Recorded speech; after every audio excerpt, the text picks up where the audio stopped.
आप क्या दूध निकाल सकते हैं, इनका गोबर उठा सकते हैं? क्या पोस्टिंग में आपने गाय परचेज की? प्योर भावनगर की मदर है इसकी, और इन्होंने आईटी में इंजीनियरिंग करी है एंड एमबीए भी किया हुआ है। हमारी लड़की खेती नहीं करेगी, खेत पे नहीं जाएगी, साथ ही साथ गोबर नहीं उठाएगी। अभी आपको कैसा लगता है कि मतलब आपने सही किया? जब तक भरोसेमंद लोग नहीं है तो फिर यहाँ पे बहुत झोल-झाल का काम है। आज की तारीख में मान के चलिए 3 से 4 लाख रुपए की। और आपको क्या लगता है बुल जरूरी है गौशाला पे? इसलिए काफी सारी गौशालाएं बंद हो जाती हैं। दोस्तों आज की इस वीडियो पर हम जयपुर के काफी कमाल के फार्म पे आ रखे हैं। दोस्तों जैसे आप सभी लोगों को बहुत अच्छे से पता है कि हम अभी अपनी दिल्ली यात्रा पे गए हुए थे और दिल्ली के बाद सीधा हम आ चुके हैं राजस्थान में जयपुर के अंदर, और यहाँ पे काफी कमाल का एक गिर गायों का हमें फार्म मिला है। और स्पेशल यहाँ पे मैम जो है वो इस फार्म को मैनेज करते हैं, मैम है और साथ में भैया भी हैं, तो इनके बारे में जानते हैं। और ये काफी इंटरेस्टिंग है, पहली बार मैं किसी फीमेल गोपालक से मिल रहा हूँ, तो काफी एक अलग अनुभव होने वाला है इस वाले व्लॉग में। और मैम से जानेंगे, साथ ही साथ विभोर भैया से जानेंगे। मैम आपका नाम इशिता है? हाँ जी। हाँ जी। तो इशिता मैम आप कैसे हैं? एकदम बढ़िया। तो गायों के साथ में आप देख ही सकते हो यहाँ पे जो है वो एक काफी अलग ऑरा आपको महसूस होता है, और इनके बारे में जानते हैं। पहले तो सबसे पहले आपका एक छोटा सा इंट्रो, और विभोर भैया भी हमारे साथ में है, तो पहले मैं आप लोगों का इंट्रो जानना चाहूँगा। बिल्कुल। तो मेरा नाम इशिता है एंड ये विभोर है। हमें ऑलमोस्ट 7 इयर्स हो गए कि हम ये काम कर रहे हैं एंड हमारे पास सारी गिर गाय हैं। ओके। और अराउंड यहाँ पे 100 के करीब गिर गाय हैं, सारी छोटी बड़ी मिला के। और जैसा कि आप देख सकते हैं ये सारी गाय अभी हमसे प्यार करवाने आ गई है, क्योंकि यहाँ पे ऐसा रहता है गायों को एक को प्यार करो तो सब आ जाती है। एंड ये हमारा फार्म जयपुर में स्थित है, तिबारिया गाँव में। एंड आज तो मौसम भी काफी अच्छा है। गर्मी काफी है दोस्तों, गर्मी काफी है, बट फिर भी यहाँ पे काफी अच्छा लग रहा है, मैं काफी शांति का माहौल है। मैम एक चीज मुझे आपसे पूछनी है, आप दोनों से पूछनी है, ये बैकग्राउंड आपका कैसे रहा? मतलब आप क्या करते हैं, इसके पहले क्या करते थे, आपकी फैमिली में और क्या करते थे? सो बेसिकली हम लोग एक फर्स्ट जनरेशन फार्मर हैं, हमारा कोई एग्रीकल्चरल बैकग्राउंड नहीं था। मैं तो खुद कंप्यूटर साइंस इंजीनियरिंग किया हुआ हूँ, और इन्होंने आईटी में इंजीनियरिंग करी है एंड एमबीए भी किया हुआ है। अरे वाह। एंड बस हमारा इंटरेस्ट था और शौक था, मतलब इस फील्ड में नेचर के साथ जुड़ के रहने का, और एक स्पिरिचुअल इंक्लिनेशन भी है।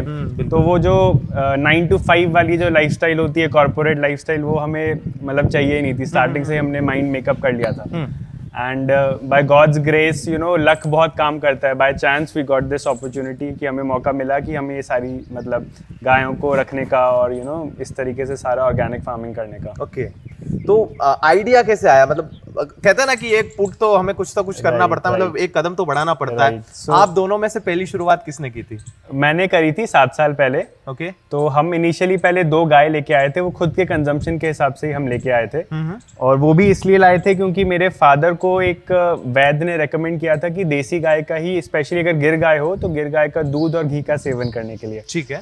राइट। तो हम 2 गाय जब लेके आए तो वो मेरा पहला एक्सपोजर था टुवर्ड्स काउज। मतलब मेरा उससे पहले कोई गायों के साथ कुछ आइडिया नहीं था, ABCD भी नहीं पता थी गायों की। ओके।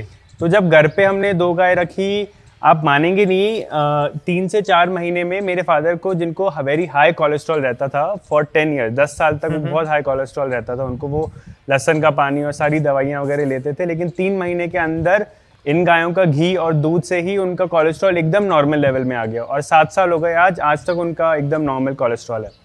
सो वो जब एक्सपीरियंस था 3-4 महीने का, तो उसने मुझे बहुत इंट्रीग किया और क्यूरियोसिटी बढ़ी कि क्या इसमें ऐसी चीज़ है और क्यों हम इसको और अच्छे स्केल पे, बड़े लेवल पे और प्रॉपर्ली ऑर्गेनाइज में नहीं करें। तो दैट वो शुरुआत थी। उसके बाद फिर हम धीरे धीरे बढ़ते गए। ठीक है। तो शुरुआत आपने की, फिर आप कैसे जुड़े? सो हमारी शादी हुई 3.5 साल पहले। ओके। एंड उसके बाद से इनका भी उतना ही इंटरेस्ट था गायों में। अभी तो जैसे अगर हम सिटीज की बात करें तो वो तो एक अलग मैटर हो जाता है, पर अभी गांव के अंदर भी क्या होता है कि जब भी कोई शादी करते हैं तो बोलते हैं कि हमारी लड़की खेती नहीं करेगी, खेत पे नहीं जाएगी, साथ ही साथ गोबर नहीं उठाएगी। मैम ये कैसा रहा कि एक साइड तो आपने बहुत अच्छा एक बैकग्राउंड तैयार कर लिया आपका एजुकेशन का, उसके बाद में आपने आपकी डिग्री भी ले ली, फिर गौशाला आके फिर वही क्यों जाना? तो ऐसा हुआ कि 3.5 साल पहले हमारी शादी हुई एंड जब हम मतलब मैं मेरी फैमिली के साथ जब यहाँ पहली बार आए थे जयपुर देखने के लिए, तो इन्होंने सबसे पहले फार्म ही लेके आए कि देखो मेरी ये लाइफस्टाइल है, ऐसा है सेटअप एंड इसमें हमें कुछ आगे मिलके करना है। तो मैंने कहा बिल्कुल नथिंग लाइक इट, मतलब मुझे तो नेचर इतना पसंद है, गाय मुझे लगता है कि सबसे प्योरेस्ट बीइंग होती है इस अर्थ पे एंड मुझे काफ़ी अच्छा लगा और मैं तो एकदम इन थी कि हाँ हम साथ मिलके कुछ डेफिनेटली करेंगे एंड हमारा स्पिरिचुअल इंक्लिनेशन भी था, तो इस वजह से हम मतलब we were on the same page with this. ठीक है। तो 4 साल पहले ये फार्म पे शिफ्ट हुए थे, ये जो खुद की ज़मीन पे लेके किया, इसके पहले रेंटेड पीस ऑफ लैंड में था। तो जब शादी हुई तो ये नया ही था पूरा सेटअप, तो फिर हमने साथ में मिलके यहाँ पे पूरा ग्रो किया। यहाँ पे घी का काम स्टार्ट किया, फिर घी से हम क्रीम बनाते हैं, एक फेस मॉइस्चराइज़र वो स्टार्ट किया, नए नए प्रोडक्ट्स और लॉन्च किए। तो हम दोनों मिलके मतलब मेरी नॉलेज उस फील्ड में ज़्यादा हुई कि हम घी और दूध से क्या प्रोडक्ट्स बना सकते हैं और नए किस तरीके से एक्सपैंड कर सकते हैं और क्या क्या चीज़ें ला सकते हैं इसमें नई। तो हमने ये सब किया। Okay. तो अभी लगभग आपको काफी अच्छा समय हो गया है, अभी आपको कैसा लगता है कि मतलब आपने सही किया? 110% मेरा decision, I never regret it, मतलब नथिंग लाइक इट। लोगों को रिटायरमेंट के बाद ये लाइफ चाहिए होती है, मतलब हम तो ग्रेटफुल है और थैंकफुल है कि हमें अभी ये लाइफ जीने का मौका मिल रहा है। हमारे इवेंचुअली प्लान है कि घर बना के हम यहीं रहे। वैसे मुझे पता चला है कि आप दोनों यहीं पे रहते हैं। हाँ, ऑलरेडी हम रहते हैं, हमारा स्टूडियो अपार्टमेंट टाइप का है, तो उसमें हमने किचन रूम और बाथरूम सब हमारी व्यवस्था कर रखी है। हम यहीं रहते हैं। 24 घंटे गाय के साथ में। बिल्कुल बिल्कुल। तो अच्छा, मुझे अभी जैसे आपके बारे में तो आपने सब बता दिया है कि कैसे आप यहाँ पे शिफ्ट हुए, थोड़ा सा गायों के बारे में जानते हैं, आपके फार्म के बारे में जानते हैं। अभी कितनी गाय आपके यहाँ पे? अभी हमारे पास 100 गाय है, सब छोटी बड़ी मिला के 100 गाय, और सारी गिर है? सब गिर है, प्योर ब्रीड, गुजरात की नस्ल है। इनिशियली गुजरात से ही लाए थे और उसके बाद इतने सालों में ब्रीडिंग हो के अभी हमारे पास भी काफी अच्छी नस्ल तैयार हो गई। ओके। तो दोस्तों अभी यहाँ की गाय भी हम कुछ देखेंगे। अच्छा, मिल्किंग में आपकी यहाँ पे गाय कितना लीटर दूध देती है ऑन एवरेज? तो मिल्किंग में हमारे पास ज्यादातर गायों का 18 से 20 लीटर दूध रहता है। नॉर्मली कुछ गाय 21-22 भी हो सकती है, बट इन जनरल 18 से 20 लीटर रहता है, जो अच्छी वाली गाय है। ठीक है। तो क्या कॉस्टिंग में आपने गाय परचेज की यहाँ पे? मैंने जब शुरुआत में ली थी 7 साल पहले, तब 1.25 से 1.5 लाख रुपए की रेंज की गाय थी वो, और सब बहुत अच्छी पेडिग्री भावनगर ब्लड लाइन की ही गाय थी वो, मतलब बुल साइड सब भावनगर का था, पिछली 3 जनरेशन का उन गायों का। अब जैसे मेरे पास जो गाय है, अब आज की तारीख में मान के चलिए 3 से 4 लाख रुपए की कम से कम ऐसी 30 गाय होंगी यहाँ पे जो है। आपने परचेज भी इसी रेट में की थी या फिर? 1.25 से 1.5 में परचेज करी थी 7.5 साल पहले, एंड देन अब तो खुद की ब्रीड तैयार हो गई है और ब्रीडिंग पे हमने वर्क किया है, तो और अब जो जनरेशन हुई है और बेटर हो गई है, तो उनका मैं आपको बता रहा हूँ कि 3 to 4 लाख रुपीज अब वैल्यू है। ओके। घर वालों का क्या रिएक्शन है, मतलब आपकी फैमिली क्या सपोर्टिव है? लकीली वो बहुत ज्यादा सपोर्टिव रहे हैं इनिशियली, स्टार्टिंग से ही, मतलब उनके सपोर्ट के बिना तो पॉसिबल ही नहीं था ये सब कुछ कर पाना स्टार्टिंग से।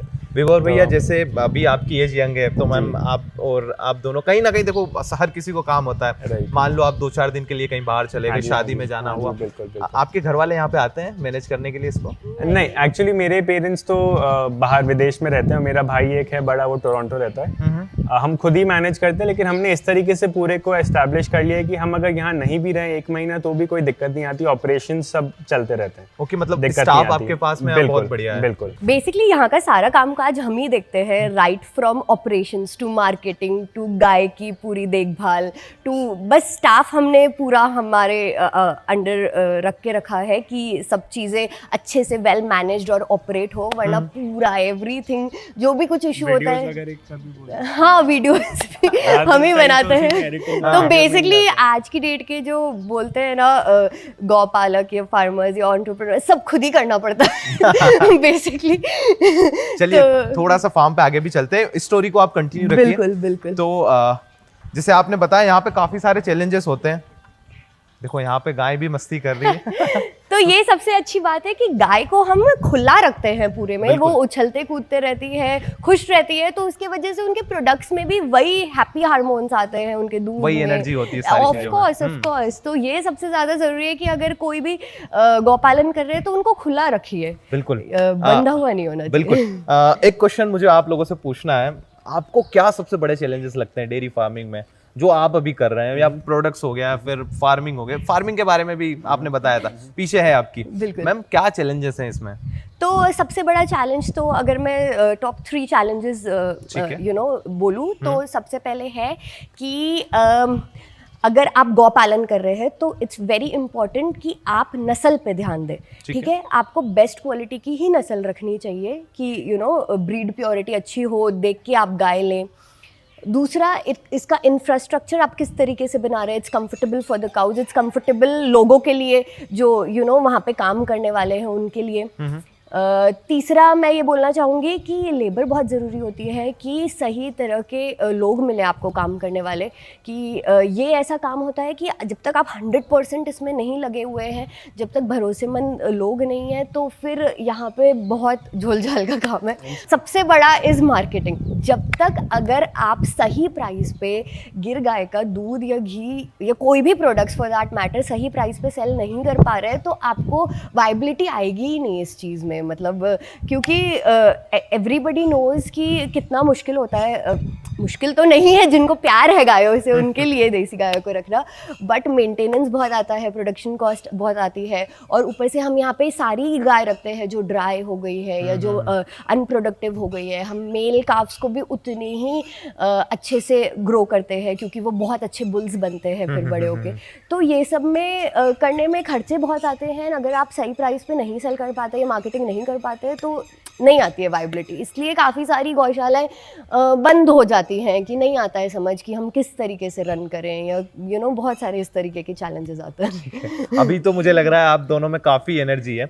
अच्छा, मैंने आप लोगों की एज नहीं पूछी है। मैम क्या एज है आपकी?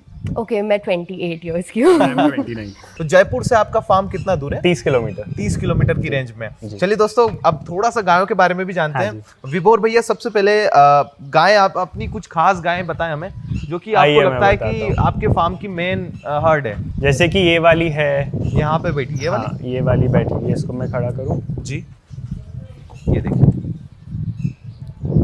तो बेसिकली आप देखोगे हमारी गायों में जो खासियत है वो एक तो उनका अडर का स्ट्रक्चर जी। ये जो आप अडर स्ट्रक्चर देख रहे हो, जैसे ये वाली भी गाय हैं, इन सब का अडर स्ट्रक्चर ये आइडियल अडर स्ट्रक्चर कहलाता है। एकदम फिट अडर है ये, और टीथ्स भी एकदम इक्वी डिस्टेंट है। और जो स्किन क्वालिटी है हमारी गायों की, स्पेशली जो हमारी मेन जो ब्रीडिंग के लिए हम लोग जो यूज करते हैं, जिनके बुल्स बनाते हैं हम लोग, तो उनकी स्किन क्वालिटी बहुत जबरदस्त होती है। तो इसी टाइप की गाय होती हैं जो आगे जाके मतलब 9 से 10 लीटर एक टाइम का दूध दे पाती हैं। अगर मोटी चमड़ी होगी तो क्या होगा, आप ज्यादा अच्छा डाइट भी दे दोगे तो वो दूध में कन्वर्ट नहीं होगा, वो फैट में कन्वर्ट हो जाएगा। तो इसलिए पतली चमड़ी की गाय होना बहुत जरूरी होता है, ऐसा इनका मानना है। हाँ। आप अभी कितनी यहाँ पे मिल्किंग वाली काउस है आपके यहाँ पे? हमारे पास अभी टोटल 50 काउस है मिल्किंग वाली। अच्छा जी, ओके। तो लगभग आधी गाय तो आपके यहाँ पे दूध ही दे रही है। हाँ जी, ठीक है। यहाँ पे आप इनकी गायों का कलेक्शन भी देख सकते हैं। अच्छा विभोर भैया, जैसे किसी भी गौशाला के लिए या किसी भी फार्म के लिए एक मेन जो लाइन अप रहता है किसी भी अच्छे फार्म को चलाने के लिए, वो रहते हैं वहाँ के बुल्स। राइट। आपके यहाँ पे कौन से बुल हैं और उनके बारे में मुझे बताइए। बेसिकली जब मैंने स्टार्ट किया था तब मैं एक राज नाम का बुल लाया था। वो भावनगर का ही जो राज है सागवाड़ी का जी, तो उसी का ही बेटा है वो। डायरेक्टली मैं कल्पेश भाई हैं भावनगर में जी, कामधेनु गौशाला के, उनसे हमने लिया था वो वाला बुल। और फिर उसको जब हमने, उसकी एक्चुअली लास्ट ईयर ही डेथ हुई वो ओल्ड एज की वजह से। एंड तो वो हमारा फर्स्ट बुल था। उसके बाद हमने ये वाला एक बुल है, ये तोखार है इसका नाम। ये कुंडल धाम में जो गौशाला है वहां से हम लेके आए थे जी। ये भी इसका मदर प्योर भावनगर की मदर है इसकी। और अभी हमने एक साइड का सींग इसका निकाल दिया था, यहाँ पे इन्फेक्शन हो गया था। ये देखिए दोस्तों, तो क्या एज है अभी इस बुल की? ये अभी है 5.5 ईयर्स का। ये देखिए दोस्तों, तो काफी एक यूनिक बुल यहाँ पे इनका है। और आपको क्या लगता है, बुल जरूरी है गौशाला पे? कितना बहुत जरूरी है, बहुत जरूरी है। Basically ethical point of view से बुल बहुत जरूरी होता है। स्पेशली अगर जैसे ये जो गिर नस्ल की गाय होती है उसमें एआई का कंसेप्शन रेट बहुत कम आता है। अगर आप जैसे एआई सीमेन अगर आप यूज करेंगे तो इसलिए इसमें बुल ही रखो। और क्या है, गाय भी संतुष्ट रहती है। अगर आप एआई करोगे तो गाय को भी कष्ट होता है और इन्फेक्शन होने का भी चांस रहता है। अगर एआई टेक्नीशियन सही नहीं होगा, कहीं ना कहीं गाय भी बिगड़ने के चांस रहते हैं। बिल्कुल। तो नेचुरल ही रेकमेंड करूंगा, अगर स्पेशली देसी गाय हैं आपके पास तो। बिल्कुल। तो दोस्तों आप इनका फार्म भी देख सकते हैं। अच्छा विभोर भैया, आप इसके अलावा क्या क्या करते हैं? मतलब आपका कोई साइड बिजनेस भी है जहाँ से मतलब कभी लगता है आपको कि इसमें लॉस में जा रहे हैं या कहीं कुछ प्रॉफिट नहीं निकल पा रहा है, कुछ लगता है? देखिए हम लोग इसमें फुल टाइम इसमें लगे हुए हैं, हमारा कोई और मतलब बैकअप ऑप्शन नहीं है, हम फुल टाइम यही करते हैं। एंड इसी में ही इतना अनलिमिटेड स्कोप है, आप जितना इसमें कर सकते हो ना उतनी अपॉर्चुनिटी है इस फील्ड में करने की। तो हम लोग अभी जैसे दूध और घी से तो हमारा ये टारगेट रहता है कि एटलीस्ट जो रिकरिंग महीने के जो खर्चे रहते हैं वो निकल जाएं, उसमें एज सच प्रॉफिट मार्जिन का कोई स्कोप नहीं रहता, क्योंकि हम 150 रुपये में दूध बेच रहे हैं, 3,300 का 1 लीटर घी बेच रहे हैं, उसमें भी एज सच कुछ प्रॉफिट मार्जिन मेजर नहीं रहता है। तो इसलिए हम अब और इसके जो बाय प्रोडक्ट्स हैं उस पर फोकस कर रहे हैं, क्योंकि उनका एक तो बेनिफिट बहुत ज़्यादा मिलता है कस्टमर्स को। जैसे हम जो क्रीम बनाते हैं या लिप बाम बनाते हैं वो प्योर घी बेस्ड है। तो हम अलग अलग कॉस्मेटिक प्रोडक्ट्स, अभी स्किन केयर के घी बेस्ड प्रोडक्ट्स पे फोकस कर रहे हैं। तो आपको बहुत अलग अलग चीज़ें करनी पड़ेगी। हम खेती करते हैं, प्राकृतिक खेती, जिसमें हमने कम से कम 25 से 30 तरीके के फ्रूटिंग ट्रीज लगा रखे हैं, चंदन लगा रखा है, आम भी लगाया है तो उसके 15 से 20 वैरायटी लगाई है। अभी आम का भी हम जल्द नर्सरी स्टार्ट करेंगे नेक्स्ट ईयर।